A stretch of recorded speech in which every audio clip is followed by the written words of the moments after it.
Hey, everybody out there in YouTube land, I'm John, and welcome back to my channel here, Musings of a Marine. Got another video I'm going to do here for you today. And what I want to talk about today is Filipinos. What would we do without them? What would this world do without them? You know, the other day I was watching something on TV about the United Arab Emirates and just absolutely the incredible buildings, the structures over there, all the things that go on over there with all the wealth and all that stuff. But yeah, I was kind of saddened that they didn't mention who some of the people were that helped build all of that stuff. And a lot of them were Filipinos. All these wealthy people over there, they have kids. Who's the nanny for their kids?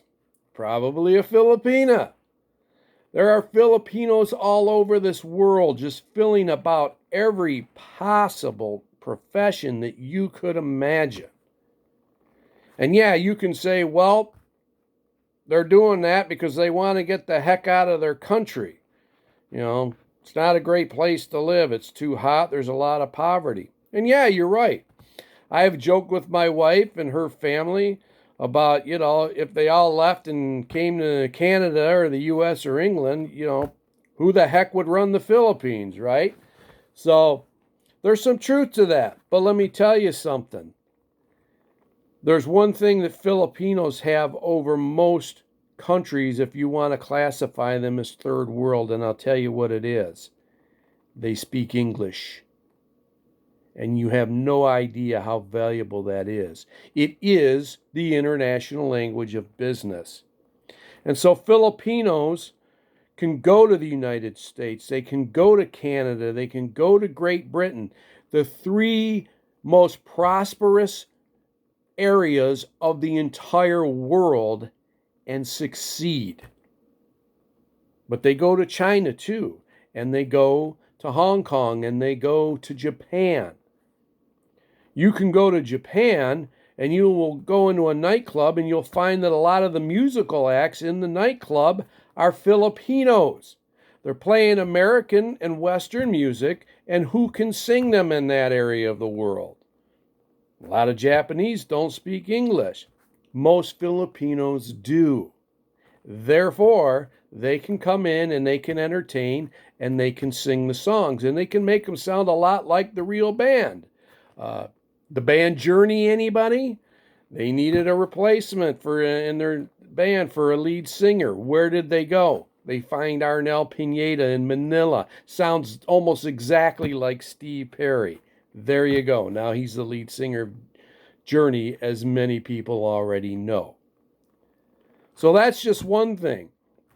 But if you go in a lot of parts of the world, the U.S., Canada, and Great Britain, and you go to a hospital in any area that has, some population to it, populated area, there's no way you're going to go into the hospital and not find a Filipino nurse in there. Okay? They're everywhere. And when I donated a kidney to my brother, I'm waking up in the recovery room, and who's the nurse right there looking after me? She's a Filipino. I'm laying there, I'm groggy, I'm still half out of it, in some pain, and I'm talking to this lady about how my wife's from Iloilo, okay? No matter where you go in the medical profession, if it's any area that has any sort of population to it, there's likely going to be a Filipino nurse and doctor there too. For quite some time, my wife Diane and I, our family doctor here in the Detroit area, was from the Philippines. And when we were looking to buy our house, one of the real estate ladies that was helping us shop for a home, her husband was a Filipino. And as a matter of fact, I ended up going to this clinic across from St. Mary's Hospital in Livonia, Michigan. I had the cyst in the back of my neck that needed to be removed. Sure enough, he was the doctor that did it. So there you have it. No matter where you go in these areas of the world in the medical profession, it is very, very likely that you are going to come across a Filipino. Now, Filipino women, they are very, very good at being nurses because they're very, very good at the nurturing aspect of it. I've never met a Filipino lady who wasn't good with kids, ever. And that's why they make such great nannies, but it's also why they make such great nurses, too. They look out for your needs, and they're very nurturing. The second time I ended up in the hospital because of pancreatitis, I had in Garden City, Michigan. Sure enough, I had a Filipino nurse there as well. But I want to tell you this funny story. At least I find it funny.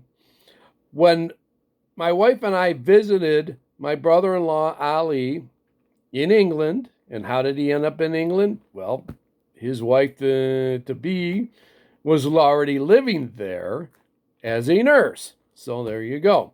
But anyways, we decided to take a trip to Rome. And when we get to Rome, we check into our hotel, then we go back to the train station in the downtown part of the city, because we know that's where the subway stations are too. And we don't know how to get anywhere. So we happen to come across this Filipino lady who was walking by, and we asked her for directions. And she was a little shy and a little reluctant to talk to us because she never met us before. But she told us what train to get so we could get basically, we ended up in the Vatican first, and then ultimately we figured out how to get to the Roman Colosseum. So if it wasn't for her, we would have been lost for sure. And then the next day, after we're at the Vatican and we're visiting the museums there, and including the Sistine Chapel, what happens? We're walking out of there thinking about what we're going to do next. And what happens? We run across a Filipino lady. I had no idea there was so many Filipinos in Rome, but there is. Makes sense, because most Filipinos are Catholic. And so this lady notices that everybody's a Filipino, except for me, of course, and says, "Hey, I've got this restaurant a couple blocks over, a Filipino restaurant. You guys looking to have lunch? You should come on over and check it out." So we did. So here I am sitting in Rome, not enjoying an Italian dish, but I'm having chop suey for lunch and washing it down with a San Miguel beer. Okay? So that, in Rome. So, and that night, we found that they had another restaurant near our hotel, so that's where we had dinner too. So I'll tell you what, it certainly made things a lot easier over there because there was Filipinos in that town. So I want everybody to understand that it is so vitally important. You go to certain parts of the United States, San Francisco, Los Angeles, Chicago, New Jersey of all places, and Jacksonville, Florida has a high concentration of Filipinos. If you go on a cruise ship and you sail out of Florida, odds are a lot of the staff there are going to be Filipinos too. Filipinos just seem to be able to adapt to everything, and not only because of their English skills, they're so resourceful, they make the most out of anything they can get their hands on. And if you don't believe me, you should see some of the squatters that I've seen over in Iloilo and how they build their houses. Okay? But they can adapt to all these things. Filipino women are notorious for being great cooks, so naturally they could get jobs cooking on these ships. But again, it's that nurturing aspect, and it's that hard work ethic. These people are so happy to have an opportunity to make something of themselves, and they spend very little on themselves and send so much money and so much material goods back to their families in the Philippines to make sure they're taken care of, helping their family, their younger brothers and sisters, nieces and nephews, whoever, to get through college so they can get educated and make something of themselves too. So, it just boggles the mind. In fact, Jacksonville, Florida has so many Filipinos that you can actually, if you're a Catholic, celebrate the Simbang Gabi or Misa de Gallo, 9 morning masses leading up to Christmas if you live in Jacksonville. Now, it's not one church doing all of them. They rotate a church, each morning to do it, but you can do that. That's how strong the Filipino, influence is in that city. It's the largest city in Florida, if you didn't know that. And there's a lot of Filipinos, of course, being Catholic, filling up these churches. My cousin Marty, the closest church to his home, he estimates that probably 60% of the congregation in that church are Filipinos. And there is one other advantage to that, too. The last time that my wife and I went to the Philippines, I mentioned that we were able to go to Toronto and get a direct flight from the international airport there in Mississauga to Manila. And why? As I mentioned, Mississauga has over 30,000 Filipinos in it. So you could just imagine if you went to Toronto and you had to go to the hospital, you're going to have a lot of Filipinos working in that hospital more than likely. Filling so many roles. I remember when I had shoulder surgery and I needed to go to rehab for that. One of the guys that was helping me with the rehab, his parents were from Iloilo, and that's how he ended up in Michigan. So I just want to give a shout out to people from the Philippines. You mean so much to the world because you're all over the place in every country. Filipinos come from a hot, humid climate.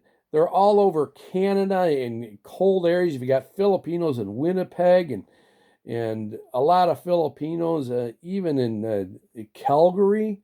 I don't know why anybody would want to live there unless you were working for the oil industry or something. But there's a lot of Filipinos there too, and they're willing to battle the cold, and they're willing to spend so much time away from their families just to help them out. And I think that today I just wanted to give them all a shout out and say, as an American, as a Westerner, it is very much appreciated because you're filling jobs that a lot of people in the United States and in Canada can't or won't be willing to fill. And I want to thank you for all of that and give you a big salamat for that. And lastly, I'm going to end this video. We're going to cut it a little bit short, but I want to give a shout out to one other Filipina lady, and that's my wife of 22 years. Diana, I love you, and happy birthday. She's 59 years young today, and she doesn't look anywhere near 59 years old. Another benefit of being a Filipino. That's it for now. Thank you for tuning in. I'm John. Semper Fi. Take care. Stay healthy.